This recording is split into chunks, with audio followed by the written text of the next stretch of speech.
Com veuràs, ja no sóc al campus de la uni de Cranfield, però tampoc sóc a casa. Encara era massa aviat per tornar-hi. Fa uns mesos se'm va posar una idea al cap, una d'aquelles que costa molt d'oblidar. La uni ens oferia la possibilitat de fer el treball final de màster en una empresa, en forma de pràctiques. I a més, no calia que fos al Regne Unit. Evidentment, a mi se'm va posar entre cella i cella i vaig pensar, per què no ho provo? Haig de dir que he remogut cel i terra per aconseguir-ho. I ara em trobo en un país nou, això sí, a dins d'Europa, però una mica més lluny de casa. I evidentment, toca tornar a començar. Però abans, deixa que t'expliqui tot el que he après a Cranfield, perquè res del que estic vivint avui tindria sentit sense tot el que va passar allà. Comencem. Estàs a punt de descobrir l'altra cara de l'espai. Els inicis a Cranfield ja van ser bastant intensos i suposo que era una mica una manera d'anar-me acostumant a tot el que vindria. Perquè vaig marxar de casa un 1 d'octubre. L'1 d'octubre, més justament, era el primer dia del New Space Economic Congress i aquell any feia de media partner. Per tant, durant tot el matí me'n vaig anar a la llotja de mar a cobrir el congrés i després de dinar me'n vaig anar a l'aeroport. A sobre l'avió anava amb retard. Per tant, vaig arribar al campus, me'n recordo que era super tard i ja va costar. I ja els primers dies doncs ja vaig començar a tope, que si el registre, visites als pobles del voltant, trobar forats doncs per poder fer la compra i també poder comprar doncs estris per la cuina, tot allò que necessitava per l'habitació i trobar temps per desfer totes les maletes, perquè clar, òbviament no tenia penjadors per posar tota la roba i en algun moment havia de trobar temps doncs per desfer les maletes i deixar de tenir roba per tot arreu. Es va aconseguir i va ser molt xul. Els primers dies van ser una mica estressants i agobiants perquè no coneixes el campus està al mig del no-res, hi ha pobles i ciutats al voltant però has d'agafar el transport públic i hi ha una estoneta per anar-hi. Llavors eren aquells dies d'anar descobrint on et trobaves, veure on podies passar una mica de temps lliure, conèixer la gent i mica en mica em vaig poder anar adaptant. També és cert que recordo amb força nostàlgia aquells dies, tant els dies que ja estava al campus com els dies previs. L'experiència de poder viure i estudiar a l'estranger l'havia volgut fer des de feia moltíssim temps. Em feia moltíssima il·lusió, estava molt contenta i molt agraïda de poder estar vivint aquesta nova oportunitat, però també és cert que tenia com algunes parts negatives, perquè hi havia una part de mi que inevitablement l'estava deixant a casa. Llavors sí que recordo que aquells dies previs, sobretot el mes de setembre, el vaig viure com molt intensament, intentant com aprofitar cada segon al màxim perquè sabia que tot allò tenia caducitat. I per molt que estigués fent una passa endavant amb tot allò que sempre havia volgut fer, en certa manera em feia una mica de pena, perquè estava renunciant a algunes coses, a alguna faceta de mi, no? Activitats que podia estar fent a la ciutat on vivia, no les podria fer o no les podria fer de la mateixa manera, la rutina que tenia, els petits detalls del dia a dia, tot allò quedava enrere, inevitablement, m'agradés o no. I òbviament quan torno a casa puc tornar a tot allò, però no és el mateix. Llavors a Cranfield sí que recordo que en certa manera em va anar molt bé doncs tot aquest contacte que vaig tenir amb gent de tot arreu, perquè hi ha gent de molts llocs diferents. Perquè et facis una idea, la Universitat de Cranfield només ofereix màsters i postgraus. Ja no et trobes com gent que ja porta molt temps allà. Evidentment pot haver-hi gent que es coneix. En el nostre cas de la UPC hi havia bastants estudiants. Ens podíem conèixer més o menys, podíem ser del mateix grup d'amics o no, però una mica potser et coneixies de vista. Però també és cert que arribava gent sola i doncs havies de tornar a començar amb gent que no parlava la teva llengua, feies en un entorn totalment diferent i estaves aïllat de tot. Això tenia les seves coses bones, però també en tenia algunes de dolentes. I és que al principi vas una mica amb aquella sensació de dir, bueno, a veure com anirà, a veure quina gent conec, i la veritat és que nosaltres vam tenir moltíssima sort. De seguida ens vam fer amb els amics que hem acabat tenint ara, i ho recordo com una etapa molt maca, el fet d'anar coneixent a cadascú, perquè a més, el fet d'anar coneixent a diferents persones també et permetia conèixer cultures molt diferents. I era molt xulo perquè, en el meu cas, el grup d'amics amb el que estic és molt gran i és molt divers, i penso que és molt enriquidor doncs estar en converses, estar parlant de coses molt ràndoms i que algú t'expliqui algun detall, alguna anècdota del país d'on ve, de la cultura on ve, que et digui alguna cosa amb la seva llengua, o que vegis que potser coses que tu no has perfetes de com creixes a Catalunya, a un altre lloc són diferents, i penso que és molt enriquidor i a mi m'ha agradat molt. Com deia, vaig haver de deixar coses que feia a casa, tot i que els primers mesos sí que recordo que estava acabant una mentoria i un programa en el que estava participant i entremig vaig fer de ponent a un congrés. Vull dir, això de parar em costa. En soc plenament conscient i vaig millorant-ho, però a poc a poc. El carbassot fa el que pot. Però sí que és cert que vaig arribar i vaig dir és impossible que no m'apunti a res, perquè hi havia moltes associacions i moltes coses per fer. I evidentment doncs vaig acabar implicant-me en el que tenia com tot el sentit del món fent el màster en astronàutica i enginyeria espacial. Em vaig implicar a CRANSETS, que és una associació de la uni que forma part de UK SETS, que bàsicament doncs fan coets, fan motors, fan rovers, satèl·lits, projectes relacionats amb l'espai. Ja està. En el meu cas em vaig implicar al projecte del satèl·lit, tot i que també hi havia doncs tasques de divulgació que penso que m'haguessin agradat molt i m'ho hagués passat molt bé. Però una cosa que tenia clara quan vaig arribar a Cranfield és que volia sortir de la meva zona de confort i volia fer coses que no hagués fet abans. Per tant, em vaig implicar en un projecte més tècnic, amb temes de satèl·lits, que és el que de moment penso que m'agrada més i el que més em motiva i tenia moltíssimes ganes de fer-ho. I tot i que vaig dir que no ho faria, em van acabar liant perquè fos com la project manager de l'equip. I diràs, com vaig acabar en aquest merder? En veritat m'ho mereixia, perquè en una de les visites que vam fer als pobles del voltant vam conèixer uns nois de l'Amèrica Llatina i amb alguns d'ells ens vam acabar fent amics. I recordo que un d'ells ens va explicar que estava a un projecte, a la seva uni de Mèxic, que havien participat a una competició de coets i ens va estar ensenyant fotos, explicant anècdotes i una mica la gent que estàvem allà anàvem compartint experiències que podíem haver tingut, en el meu cas amb William, amb l'SGAC, etc. I recordo que amb la Míriam, amb una de les amigues que he fet a Cranfield, el vam apretar bastant perquè es presentés per liderar un dels equips, en aquest cas l'equip del coet, i a més era l'equip on la Míriam va entrar i molta gent del meu entorn que estava coneixent allà a Cranfield també entrava. La qüestió és que va haver un procés d'entrevistes i aquest amic nostre, en comptes d'acabar de líder del projecte, li van oferir ser el líder de l'associació i va acceptar. Llavors, en certa manera, va acabar fotut en aquest fregat per culpa nostra, en som plenament conscients. Per tant, quan em va venir i em va dir, escolta, no hi ha ningú que hagi volgut presentar-se per liderar l'equip del satèl·lit, com et veus? Com ho veuries? M'ho vaig pensar, però també és veritat que no em va costar massa que em comencessin perquè sóc una persona que es lia fàcil i vaig dir que sí. Sí que és cert que potser no tenia el temps que m'hagués agradat per dedicar-li, hi hauria coses que les podria haver fet millor, com tota la vida, vull dir, no es fan les coses bé la primera, però ha sigut una experiència molt xula. I ara que t'he introduït una mica com va ser Cranfield, sí que m'agradaria comentar totes aquelles coses que potser no he mostrat o aquelles coses que no són tan bones, perquè quan un viu una experiència així, hi ha coses molt bones, però també hi ha coses de les que pots aprendre, que pots millorar i que mires una mica en perspectiva i t'adones que potser se te'n van una mica de les mans. En el meu cas, va passar-me una cosa que em feia una mica de por que em passés i és que em tornés aquella exigència tòxica i aquella pressió desmesurada que em poso en molts casos. He tingut èpoques de tot, però sí que és cert que en algunes etapes de la meva vida això m'ha marcat molt i no ho he gestionat gens bé. Evidentment, m'afecta molt a com afronto després determinades coses i són èpoques en les que ho passo molt malament. I clar, en aquest cas, no és que no estigués bé, perquè òbviament estava vivint l'experiència de la meva vida, sense cap mena de dubte, ha sigut l'experiència de la meva vida, però també és cert que viure una situació així, en la que potser no ho acabes de passar del tot bé en alguns aspectes, costa, sobretot si estàs fora de casa i lluny del teu cercle més proper. I una mica això és el que em va passar i també ho volia comentar perquè és una cosa totalment vàlida, però penso que ha sigut molt positiu que em pugui passar això estant fora de casa, òbviament ara perquè ho veig amb distància, perquè m'ha permès aprendre molt i afrontar les coses d'una manera totalment diferent. Sí que recordo que em va costar parlar-ne amb els amics que tenia allà, amb els amics que tenia allà i amb els que tenia aquí, a casa, amb el meu entorn, òbviament, perquè a la gent de casa no els volia preocupar i a la gent d'allà una mica el mateix, suposo. Tenia una mica la sensació que com ells em veien com una noia que sempre fa mil coses, que tira amb tot endavant, etc. Una part de mi no volia decebre'ls i quan em vaig poder parlar em vaig adonar que era totalment al contrari. O sigui, quan vius una experiència així, tothom té moments en els que pot enyorar-se de casa, per algun motiu, amb alguna temàtica passar-ho més bé, més malament. O sigui, quan estem junts vols passar-ho bé i vols aprofitar el temps, ja sigui, inclús fins i tot quan estàs a la Bíblia morint-te del fàstic, que hi ha moments també en els que pots estar a la Bíblia morint-te del fàstic, però a mi, per exemple, em va anar molt bé parlar amb alguna gent d'allà, tot i que em va costar i una mica em van haver d'apretar, també és veritat. Però això em va fer veure que l'experiència de Cranfield anava molt més enllà del que havia sigut el meu objectiu principal, perquè jo me'n vaig anar a Cranfield purament amb un objectiu professional. O sigui, volia millorar com a enginyera, volia sortir a la meva zona de confort i volia provar coses en l'àmbit tècnic que potser no havia fet abans. I això passava per moltes situacions. O sigui, per mi potser poder liderar el projecte Cransets ja era sortir de la zona de confort, el grup Design Project, fer una tasca més de coordinació tècnica, també era sortir de la zona de confort, perquè això implicava inclús a les reunions setmanals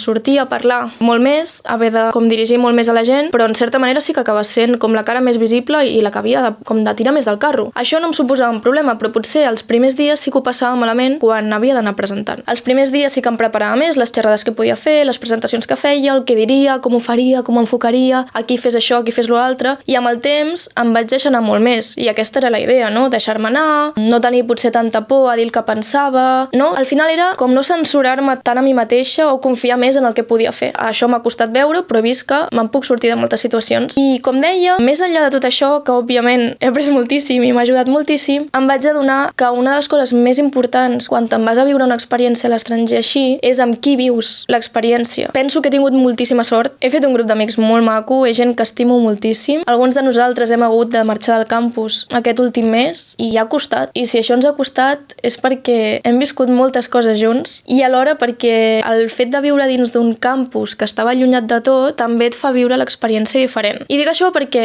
jo vaig estudiar a la UPC de Terrassa, a l'ESELLAT. Allà el campus està al mig de la ciutat, per tant és molt fàcil quan tu surts de classe anar-te'n al centre, aprendre alguna cosa o anar a fer qualsevol altre encàrrec. Aquí no ho podies fer, o sigui, havies de planificar molt més el dia que te n'anaves fora del campus, encara que fos fer la compra setmanal. Era una aventura. I ho dic perquè agafar els busos d'allà ho era, perquè a vegades potser el bus no passava, o el paraves al bus i el bus marxava i et quedaves allà amb una cara de tonto amb les bosses. Això ens va passar amb uns amics fent la compra i ens ho vam prendre a riure. O sigui, també aprens això, a prendre les coses diferent. Però sí, al final l'acabes vivint en una bombolla i tot és molt més intens. I el que pots viure en una setmana, almenys en el meu cas, jo tenia la sensació que era algo que a casa ho podria haver viscut amb molt més temps. Llavors era allò, cada setmana hi havia inputs, hi havia coses noves, hi havia situacions, dels problemes em feies a vegades una bola, hi havia drames, moments de no poder més, moments de compartir una mica situacions dramàtiques amb els teus amics, d'estar a la Bíblia i pensar no puc més, de passar-t'ho bé, de passar, doncs això, no? Nits sense dormir, acabant treballs, acabant entregues, però també és cert doncs, que podíem passar moments fent altres coses. Divendres nit al CCA, que tot i que és algo que potser al principi no hi vaig anar moltíssim, m'hi deixava caure de tant en tant, doncs amb el temps sí que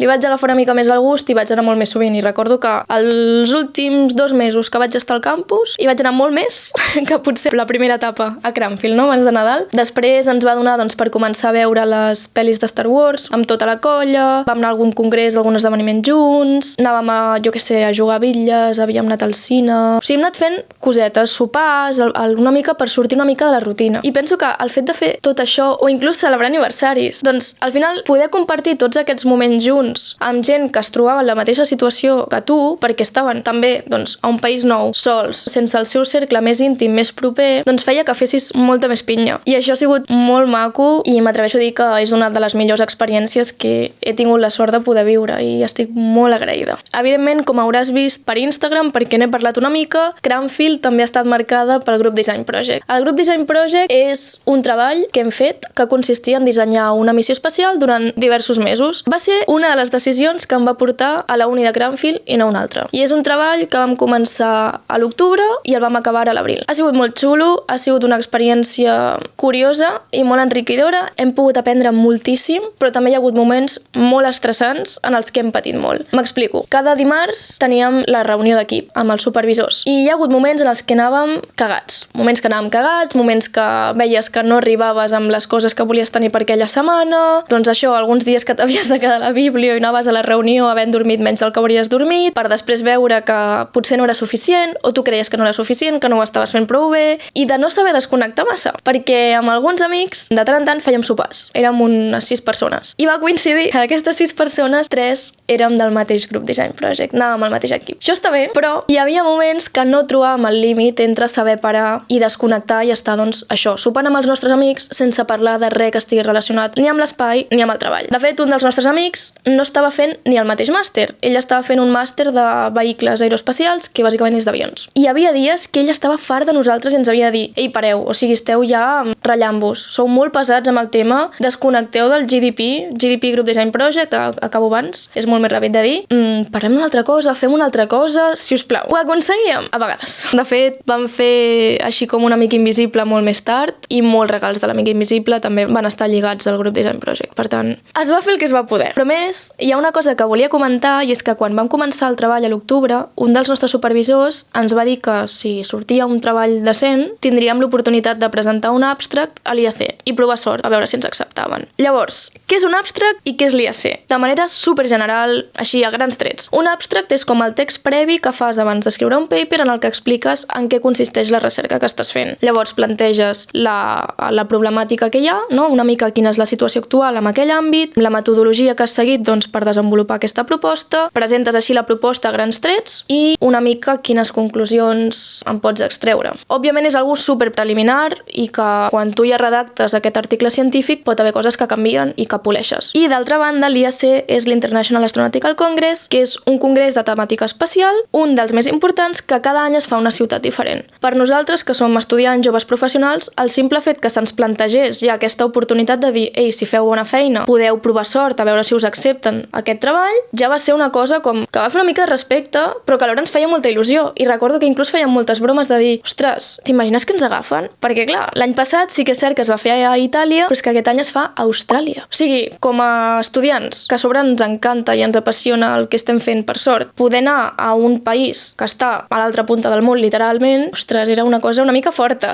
Bueno, la qüestió és que vam seguir fent aquest treball amb els nostres més, els nostres menys. Òbviament hi havia moments en els que pensàvem que estàvem fent una feina desastrosa, moments en els que estàvem super satisfets amb la feina feta, hi havia una mica de tot, no? Una muntanya russa amb coses més guais i coses que potser havien de millorar, serrells que havíem de tancar, o potser moments en els que ens costava doncs, veure com acabar d'acotar algunes coses, perquè sí que és cert que vam ser molt ambiciosos. Amb tot això arribem a finals de gener, més o menys, que és quan reprenem una altra vegada, després dels exàmens, etc., doncs aquestes reunions amb el treball, i li pregunto a un dels supervisors, escolta, el tema de l'IAC, què fem? I clar, ell ens diu, ostres, doncs jo pensava que ja estàveu treballant amb l'abstract, i penso, estem fotuts.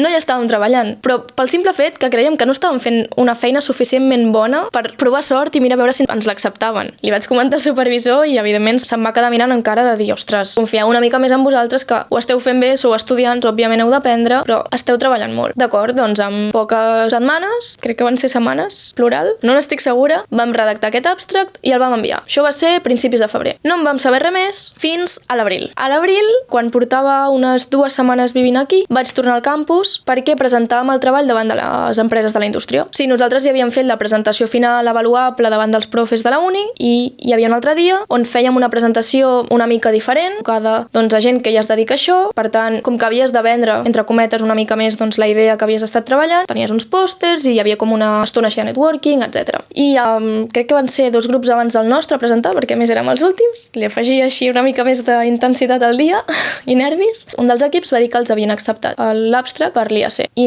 ara no recordo amb qui estava en aquell moment, però vam dir, això és que no ens l'han agafat, no passa res, és normal, perquè com un repte afegit, per dir-ho així, és que els nostres supervisors ens van dir que presentéssim aquest abstract en la sessió temàtica que estàvem treballant. És a dir, a l'IAC hi ha sessions de tot, sessions relacionades amb temes més d'exploració espacial, telecomunicacions, que per exemple, si mires online veuràs que han acceptat abstract d'IDOSCAT, i en el nostre cas ens van dir que ens presentéssim a la sessió d'escombraries espacials. A mi, per algun motiu, em va passar pel cap entrar a la web i mirar que aquí hi havien agafat. A la sessió nosaltres ens havíem presentat. I clar, et pots imaginar la meva cara quan veig que el nostre abstract surt a la llista. No havíem rebut encara cap correu. Llavors va ser un moment de dir, què fem? Clar, perquè t'entra una mica el cague de pensar, ara me n'haig d'anar a Austràlia, però alhora no em vull fer il·lusions perquè imagina't que ara m'envien un correu i em diuen que això és un error. Doncs bé, quan faltava això menys d'1 hora per presentar, ens arriba el correu confirmant que ens han acceptat l'abstract per l'IAC a Sydney, Austràlia. Òbviament, estàvem molt emocionats, però estàvem cagats alhora. I dic que estàvem cagats perquè això ens afegeix una mica més de feina. M'explico. Nosaltres ara, a mitjans d'abril,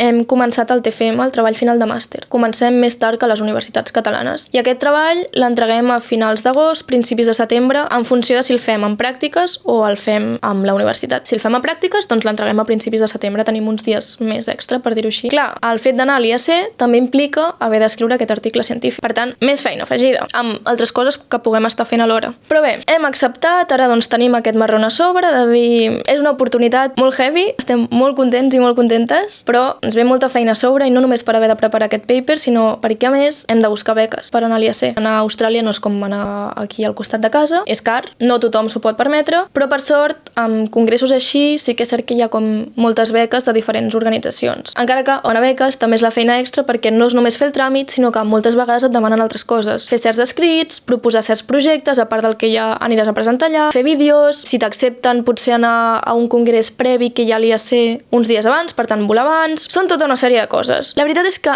no sé com ho faré perquè serà tornar a casa, com aquell que diu desfer maletes i tornar a marxar. Però no passa res, ens en sortirem. Així que sí, a Cranfield han passat moltes coses, l'etapa allà ha sigut molt intensa i els propers mesos estic convençuda que també ho seran. No passa res, estic acostumada, ja veurem què tal i espero poder anar explicant per aquí com va tot plegat. Però sí que és cert que alhora he hagut de repetir una mica aquella sensació que vaig tenir els de setembre quan vaig marxar de casa, no? Perquè tot i que només he estat 6 mesos a Cranfield, mig any, Cranfield s'ha convertit en la meva segona casa. Però, per sort, vaig tenir l'oportunitat de tancar aquesta etapa de la millor manera. L'última setmana abans de marxar vam participar a un repte de l'Agència Espacial Europea. Una altra vegada tornàvem a dissenyar una missió espacial, però aquesta vegada només teníem 5 dies. En aquest repte van participar 3 universitats refugiats, i gent que va anar al centre de l'Agència Espacial Europea a Bèlgica, que és on hi vaig estar al febrer de l'any passat. Va ser molt xulo, també va ser esgotador perquè doncs, també teníem una entrega després d'això, però sí que penso que em va permetre tancar molt bé aquesta etapa perquè molta gent que va acabar participant en aquest repte s'han convertit en amics meus. En aquest repte ens hi vam inscriure quan havíem començat l'etapa Cranfield, per tant, no sabíem si la gent amb la que ens estàvem portant aquelles primeres setmanes seria la gent amb la que ens acabaríem portant després. Vesperon sí que ha sigut així i va ser molt maco. I estic molt contenta, però alhora